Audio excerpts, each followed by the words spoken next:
Salut à tous, bienvenue sur Garage Bagnole Rock'n'Roll. Aujourd'hui, je nettoie l'intercouleur du Rodius.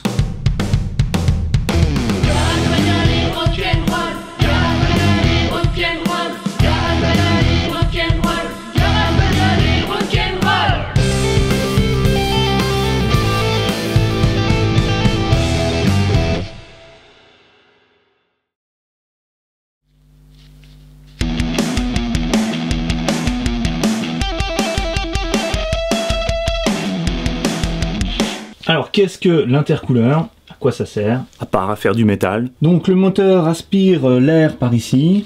Ça passe donc dans ce gros tuyau. C'était une vis importante. Ça passe ensuite dans le filtre à air.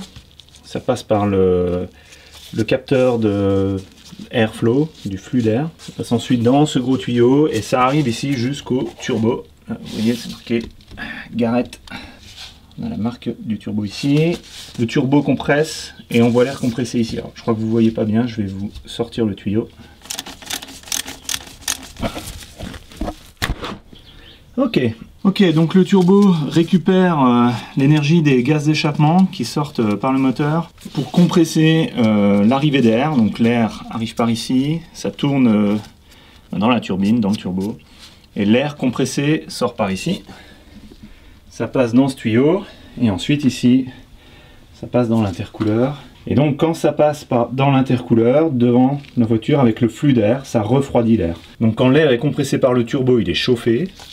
Cet air chaud est refroidi dans l'intercouleur, pour ensuite arriver au niveau de l'admission du moteur. Donc le but d'un intercouleur, c'est tout simplement de refroidir l'air qui a été compressé par le turbo.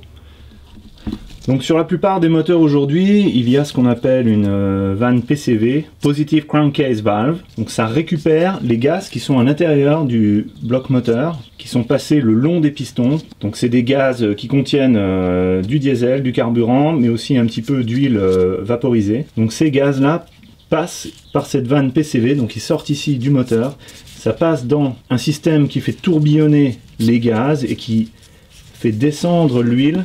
Je ne sais pas si vous voyez, mais juste ici en dessous, il y a un tuyau qui ramène l'huile dans le moteur. Donc une fois que l'huile est séparée des gaz, le reste des gaz qui n'a pas brûlé repasse par ici, par ce tuyau, revient dans le tuyau d'arrivée d'air et passe dans le turbo pour être compressé et renvoyé dans le moteur pour être de nouveau brûlé. Alors ce système, il est très bien, il a juste un inconvénient, c'est que le système de séparation d'huile ne sépare pas 100% de l'huile du gaz. Au fil des années, on se retrouve avec de l'huile qui vient ici, qui va dans le turbo et qui passe dans les tuyaux, qui passe dans l'intercouleur et qui se retrouve injectée dans l'admission. Donc le but du nettoyage de l'intercouleur, c'est tout simplement d'enlever cette huile résiduelle qui se trouve dans les lamelles du radiateur. C'est un radiateur, un intercouleur, de manière à rendre au moteur son efficacité initiale. Donc c'est pas une opération qu'on fait beaucoup de fois. Là, il y a 9 ans d'utilisation.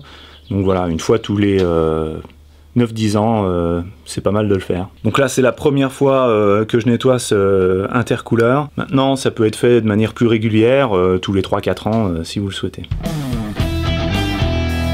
Alors, pour enlever l'huile qui s'est accumulée dans l'intercouleur, je vais utiliser du nettoyant frein. Donc je fais ça à l'extérieur, parce que c'est assez toxique comme produit. Donc je commence par enlever les tuyaux.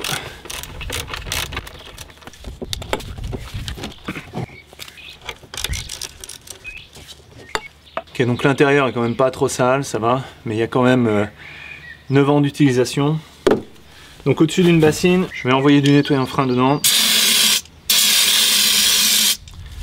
Donc assez généreusement,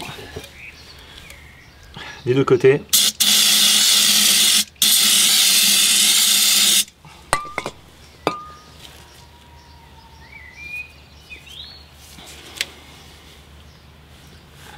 Donc ensuite je laisse le nettoyant frein dissoudre l'huile.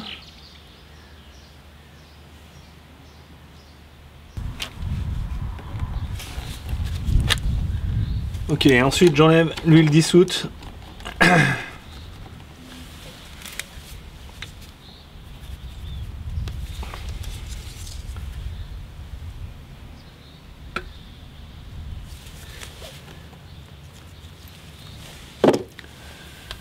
Et voilà, il n'y a plus qu'à laisser évaporer le reste.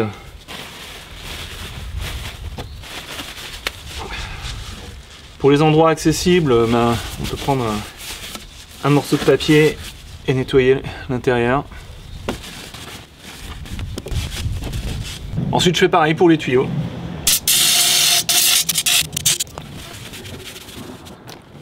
Une fois les tuyaux propres, la partie là c'est du caoutchouc, donc je vais utiliser de la graisse siliconée avant de remettre en place le tuyau. Voilà, un tout petit peu, j'étale. Voilà. Pareil pour l'autre.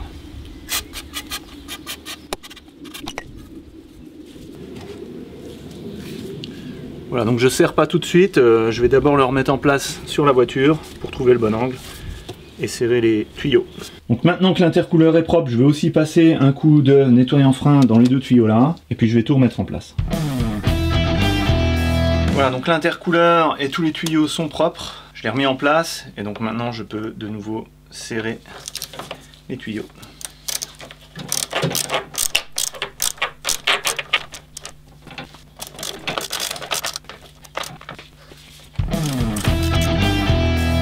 Donc voilà, l'intercouleur est nettoyé et remonté.